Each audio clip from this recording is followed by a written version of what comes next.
Please like and subscribe to my videos. Hi, this is Dwayne with My Nerdy Buddy IT. Today I want to talk about technology and purchasing a vehicle. Okay, so when buying a vehicle, most people want the new bells and whistles and all the shiny doodads that come with it, especially when it comes to technological features. But one thing most people don't think about is that those features break. And if they break out of warranty, that sometimes totals out the car. And what I mean by total out the car, sometimes those repairs can exceed the value of the car itself. To give you some examples of technology that kind of was phased out, car phones used to be really popular in the early 90s, mid 90s. Those got phased out really quickly as people kind of, gravitated to cell phones that they can keep on their person or in their pocket or in their purse full time. That went away quickly. It was a feature that was mainly famous in a lot of European brands. And so we have the telematics systems that are in cars now. And telematics is basically like your OnStar, your Blue Link, SOS. Those are systems that will alert the police or call for help or give you roadside should the car break down. Those are wonderful features. I love them. I really personally feel like if you're not a, I'd say, mechanical person, you want those telematic features. But here's the thing. After about 10 years, those features are no longer supported for those cars because as cellular communication changes, you have to upgrade your cell phone. Like if you keep your cell phone for more than, I'd say, 5 or 6 years, you're probably going to get a letter from your carrier saying, hey, you need to upgrade. We no longer support this. And cars are the same way. But manufacturers are not going to go in and retrofit a new cellular system for that car to stay linked up to their telematics system. It's just not going to happen. You can just Google it and just see plenty of examples of that where those features were phased out. Another example would be the iPod connectors that were in cars. Generally, there was a cable in your dashboard where you connected up your iPod to basically just listen to your music in your car. iPods are really not even that old of a technology. Nobody has one that they walk around with, or very few. And you don't see any car manufacturers shouting that as a feature anymore.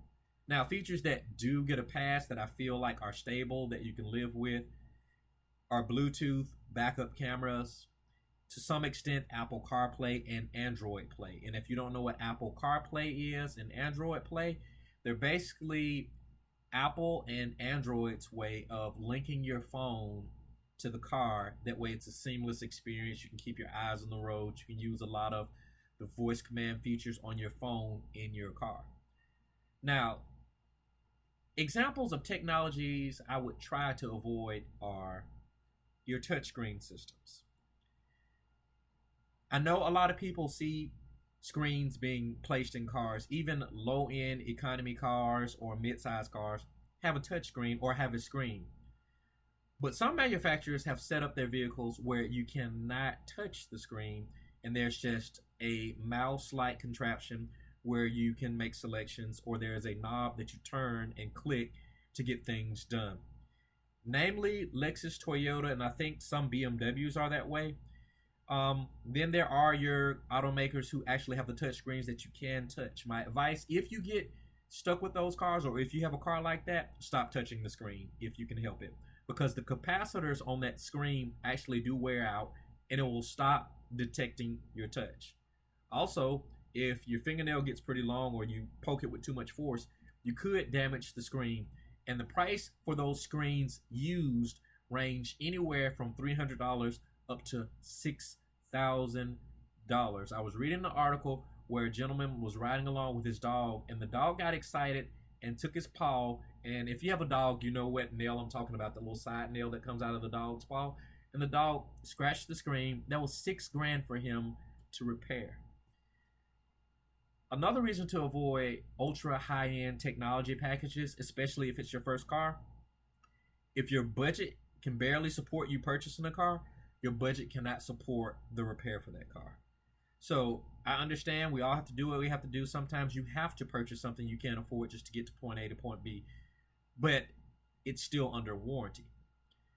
But let's assume you're purchasing this vehicle used, and for some reason you don't purchase the warranty. Purchase the warranty. For some reason you don't purchase the warranty, or you live too far from a dealership.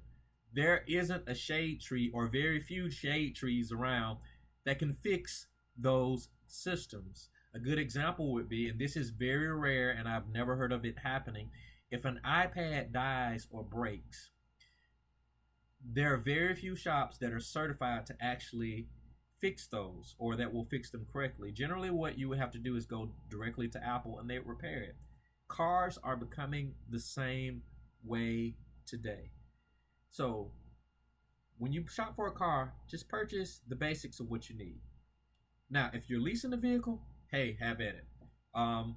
You can argue whether or not that's a financially responsible thing. That's a different video, different genre. But for this video, I'm just talking about what to look for in technology. So here we go. Short list. Purchase a vehicle with the features that you really need. Avoid features that are flashy. Like, for example, there are some vehicles where if you make a turn quick enough or hard enough, the seat balusters will wrap around you to hold you in your seat better. We've lived for decades without falling out of our seats. Now, if you have a problem with falling out of your seat while being driven or driving, you're doing some hyper aggressive driving and you should stop, because that's bad for your health and the health of the people around you. Don't drive that way. But the thing I'm getting at is, when that feature breaks, how much do you think it costs? There are cars that have seats that adjust in multiple ways, like beyond, I'd say, 18-way seats. Each one of those movements requires a little string or a little motor to actuate. 18, 36, 40-way seats sound great, but if the seat breaks, so anyways, just purchase what you need. And if you're gonna go for the fancy stuff, I say go ahead and lease. Or if you plan on owning it, I'd say purchase the extended warranty beyond the manufacturer's warranty. This has been Dwayne with My Nerdy Buddy IT. Please like, please subscribe to my videos. Have a great day, have a great night, be blessed.